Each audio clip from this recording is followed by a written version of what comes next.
Korupsi minyak oplosan, 9 tersangka Presiden Prabowo janji bersihkan Pertamina. Tapi saya katakan, kalau tahun keempat saya mengabdi dan saya kecewa dengan prestasi saya tidak akan maju tahun 2029. Saya malu sama rakyat Indonesia. Saya curiga ada sesuatu dong. Apa itu? Curiga? Pasti ada kickback komisi. Saya terakhir dengar bisa bagi sampai $2, $4. Bayangin kalau 800.000 barrel $2 saja kepada paling berkuasa di Republik ini misalnya. $1,6 juta per hari. Petrol dibubarkan, tapi semua yang kerja di Petrol jadi dirut direksi di Pertamina. Itu main-main semua. Sistemnya sama. Makanya saya usul, kalau negeri ini betul-betul mau bebaskan dari mafia migas, dan Anda juga pengen punya stok BBM cukup dong. Ya. Mau perang sama negara lain, solar untuk kapal perang cuma 3 hari cuma mau perang. Solarnya di Singapura. Nah kalau Anda mau stok setahun $50 miliar, Anda punya uang itu nggak? Nggak punya. Nah caranya gampang, taruh di Tuban. Kita punya tanah ratusan hektar. Lo kirim minyak lo di sini. Kalau ada minyak ditumpuk, mungkin bisa stok 1 tahun 2 tahun. Oke. Ya kan? Nah kalau terjadi perang, Samudra India tertutup pun, yang punya barang juga nggak mungkin takut itu barang lagi perang kok. Jalur logistik macet nih. Pasti. Bisa macet di utara Indonesia nih. Kita udah punya minyak gitu banyak. Kita tetap bayar, waktu kita ambil kita bayar. Ya. Nah kenapa nggak mau lakukan? Termasuk LPG. Nah, harusnya kalau Pertamina beli minyak, Anda punya insinyur bisa ngetes dong. Masa minyak masuk kapal mesti komut yang tunggu di Tanjung Priok ngetesnya? Oke. Kalau itu ya semua dipecat aja. Kok suka ngomong kok? Makanya kalau saya senang kalau jaksa mau panggil, saya punya rekaman suara rapat semua. Saya cuma minta Pak Jaksa, sidang terbuka di Republik ini. Berarti Anda siap dipanggil ke Jagung? Oh saya siap, saya senang membantu. Dan saya senang kalau di sidang, itu semua rekaman rapat saya itu diputar. Biar seluruh rakyat Indonesia mendengarkan apa yang terjadi di Pertamina, apa yang saya marah-marah di dalam.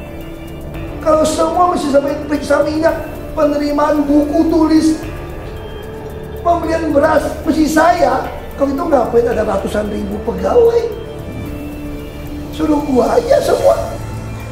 Gue baru bisa komen hari ini tentang Pertamax yang dioplos jadi Pertalite. Ya Tuhan, memang subsidi untuk Pertalite-nya, tapi nggak minyaknya yang disubsidi Pak. Itu dikawin silang di Cangkok. Bapak harusnya di Pertanian bukan di Pertamina ya. Jadi selama ini duit kami yang membeli Pertamax itu beneran dikasih untuk subsidi Pertalite. Masuk penjara loh, masuk penjara beneran. Yang lama Pak, tolong yang lama. Kalau BPK mau periksa saja pembukuan Pertamina 2024 berhasil nggak melakukan efisiensi 46%. Kalau enggak, maling sengaja. Itu udah rapatin pagi sampai malam. Saya sampai mau ke dokter, operasi batal gara-gara itu. Gara-gara sampai malam. Saya tungguin, mana ada komut. Akhirnya ngeledekin gua kan, ini komut apa dirut? Gua bilang gua dirut nyaru komut, gua bilang. Gaji komut kerja dirut dan gak punya wewenang. Ada yang ngeledekin gua, Ahok mah macam ompong, gak ada apa-apa. Gua belum tua, belum ompong, dia jadi macam sirkus. Ada yang cepet, gak ada guna loh. Luhut, yang gelap itu kau, bukan Indonesia. Nah, yang ini apa nih? Kelas menengah kena tipu BBM Pertamax, kelas bawah dibuat antri minyak, pejabat yang korupsi ketawa di ruang sidang. Negara rugi 193 triliun, uang yang cukup untuk makan bergizi gratis 5 tahun atau bangun 10.000 sekolah. Tapi bagi para tersangka, itu mungkin hanya uang receh dari permainan mereka selama ini. Mereka beli RON 90, jual RON 92, rakyat dapat Pertamax palsu. Tapi harga tetap mahal. Kita bukan cuma korban korupsi, tapi juga keledai yang membayar untuk ditipu 2 kali. Pertamina buru-buru bilang Pertamax kami bukan oplosan, tapi Kejagung sudah buka kartu. Modusnya persis seperti tukang jamu nakal, campur yang jelek, jual yang bagus. Jika ini bukan korupsi, apa namanya? Inovasi bisnis. Bosannya rakyat bukan pada koruptor baru, tapi pada sistem yang melahirkan koruptor berikutnya. Setelah ini akan ada lagi direktur baru, skandal baru, dan tawa baru di ruang sidang.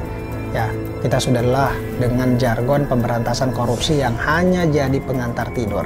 Bosannya rakyat bukan pada kejahatan, tapi pada ketidakberanian negara memutus mata rantai. Jika 193 triliun hilang dalam 5 tahun, apa artinya penangkapan 7 orang jika sistemnya tetap membiarkan 1000 orang seperti ini bergentayangan? Ini bukan sekedar kasus, tapi budaya. Awas saja kalau tidak dihukum sangat berat. Kawal, share, debat tetap.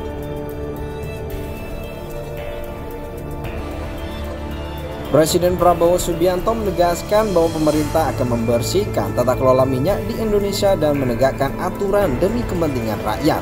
Lagi diurus itu semua ya, lagi diurus semua. Oke, kami akan bersihkan, ujar Prabowo kepada wartawan usai acara peluncuran Bank Emas di The Gate Tower, Jakarta Pusat. Sebelumnya Direktur Penyidikan Jaksa Agung Muda Tindak Pidana Khusus Jampitsus Kejaksaan Agung Abdul Qohar mengumumkan 2 tersangka tambahan dalam kasus dugaan pengoplosan minyak RON 88 dengan RON 92 oleh PT Pertamina Put Petraniaga. Dengan penetapan ini total tersangka dalam kasus korupsi minyak mentah dan produk kilang PT Pertamina telah mencapai 9 orang.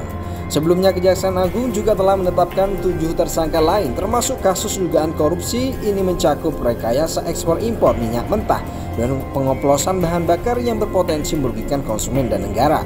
Pemerintah berkomitmen untuk mengusut tuntas kasus ini dan memastikan Pertamina lebih transparan dalam distribusi BBM agar kejadian serupa tidak terulang. Presiden Prabowo Subianto menegaskan bahwa pemerintah akan membersihkan tata kelola minyak di Indonesia dan menegakkan aturan demi kepentingan rakyat. Lagi diurus itu semua ya, lagi diurus semua. Oke, kami akan bersihkan, ujar Prabowo kepada wartawan usai acara peluncuran Bank Emas di The Gate Tower, Jakarta Pusat. Sebelumnya Direktur Penyidikan Jaksa Agung Muda Tindak Pidana Khusus Jampitsus Kejaksaan Agung Abdul Qohar mengumumkan 2 tersangka tambahan dalam kasus dugaan pengoplosan minyak RON 88 dengan RON 92 oleh PT Pertamina Put Petraniaga. Dengan penetapan ini total tersangka dalam kasus korupsi minyak mentah dan produk kilang PT Pertamina telah mencapai 9 orang.